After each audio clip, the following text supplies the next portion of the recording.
Nous revenons sur ces milliers d'hommes et de femmes qui ont poussé les portes du hub humanitaire déjà depuis 2017. Il est aujourd'hui situé avenue du Port, près de Tour et Taxi. Ce sont des organisations de la société civile ou encore des collectifs, des bénévoles qui apportent les aides indispensables, qu'elles soient médicales, psychologiques, juridiques ou encore matérielles.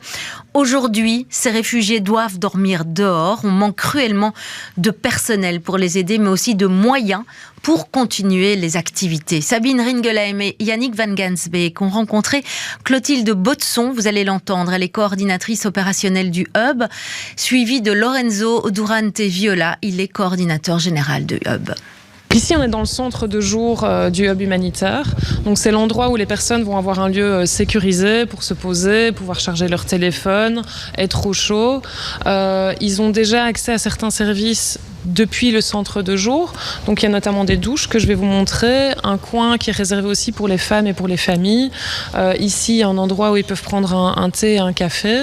C'est ici aussi qu'on leur donne toute l'information sur comment accéder aux services plus spécialisés du hub humanitaire, que ce soit consultation médicale, psychologique, distribution de vêtements, accompagnement pour des mineurs étrangers. C'est ici aussi que la file va s'organiser pour la distribution de repas.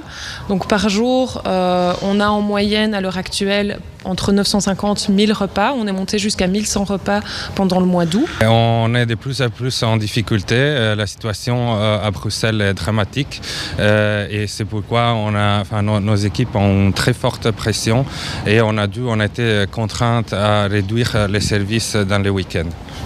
Donc une situation et cette pression qui est due à la crise que connaît aujourd'hui le réseau d'accueil de Faits d'Asile. Oui, tout à fait. Je le rappelle, le hub humanitaire est né pour les migrants en transit, ceci dit.